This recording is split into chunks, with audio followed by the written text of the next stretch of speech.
Bon là là, Welcome to Brawlhalla.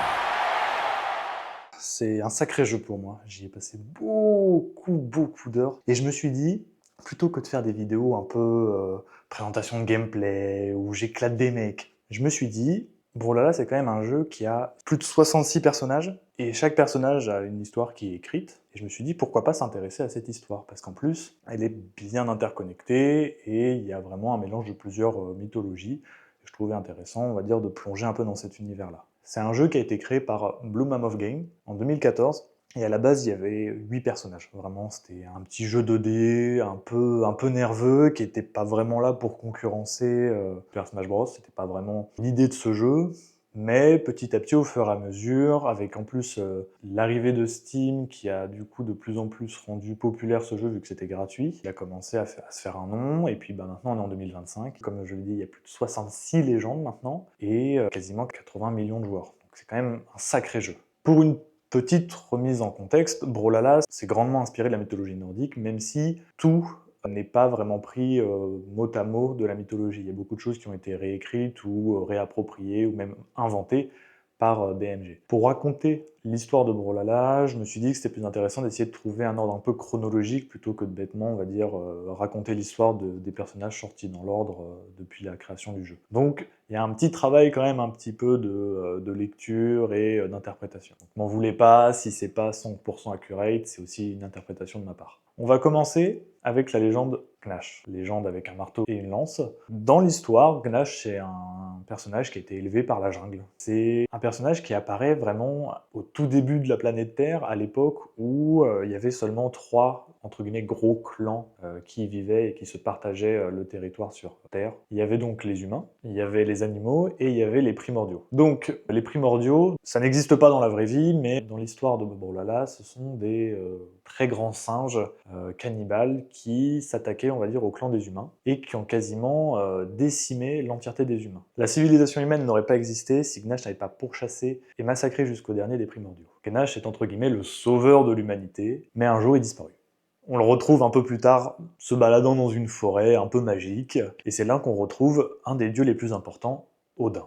Odin, bon, dans la mythologie nordique, c'est le père de toutes choses. C'est lui qui créa, on va dire, à la lisière de cette forêt magique, Asgard, ainsi que le Valhalla. Mais si on fait un rapide retour en arrière sur cette fameuse forêt magique d'où Gnash est réapparu, elle est un peu mystérieuse, un peu mystique, un peu magique, et si on l'interprète un petit peu, elle se rapproche énormément en fait de l'Yggdrasil, l'arbre-monde de la mythologie nordique. Pour rappeler, l'arbre-monde, c'est une sorte de pont, de passerelle entre les 9 royaumes qui composent l'univers de la mythologie nordique, et dans Brawlhalla, on ne fait jamais référence à l'Yggdrasil, on fait toujours référence à la forêt du Bois du Croc, ou Feywild en anglais. Et cette forêt, dans Brawlhalla, elle est un peu plus puissante. C'est une version un peu améliorée. Mais je m'explique, parce que quand même l'Yggdrasil c'est quand même quelque chose. La version améliorée, c'est que l'Yggdrasil se suffit uniquement aux 9 royaumes de la mythologie nordique, alors que la forêt, elle prend aussi en compte des univers parallèles, un peu comme un multivers, SO, le MCU. Maintenant qu'on a expliqué un peu cette forêt mystérieuse qu'est la forêt Bois du Croc, on va revenir un petit peu sur Odin. Une fois qu'il a créé Asgard et le Valhalla, Odin, il fait sa petite vie,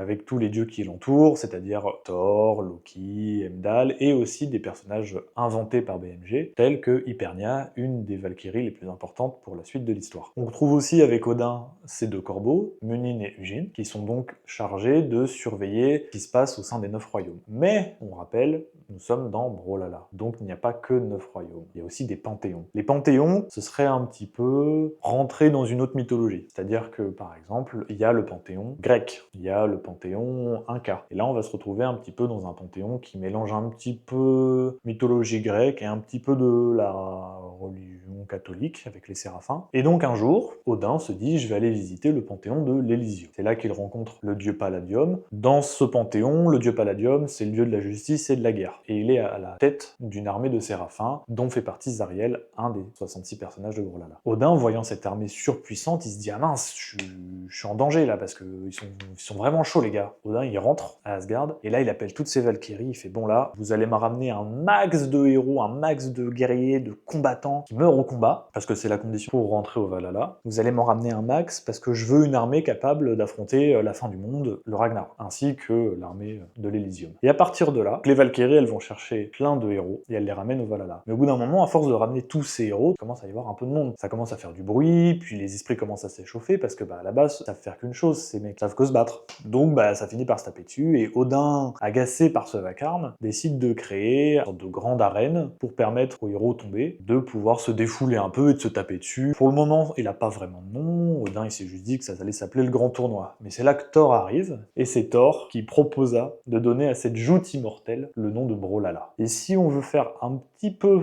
d'analyse, on peut regarder que dans le logo de Brawlhalla, il y a une forme, et pour ceux qui ont l'œil, en fait, la forme de ce marteau, c'est une des nombreuses formes que peut prendre le marteau iconique de Thor, Mjolnir. Donc je vais essayer de préparer, on va dire, une petite suite de vidéos. L'idée, c'est pas non plus de faire une très longue vidéo, pas encore hyper à l'aise de parler pendant 20, 30, 40 minutes devant la caméra. Donc je vais essayer de me fixer un objectif de faire des petites vidéos de 10 minutes grand maximum. Et pour la prochaine fois, je vais essayer de parler donc de la fameuse forêt Bois du Cros, parce qu'il y a pas mal de personnages qui y sont rattachés. Merci de m'avoir regardé, c'était Pierre, à la prochaine.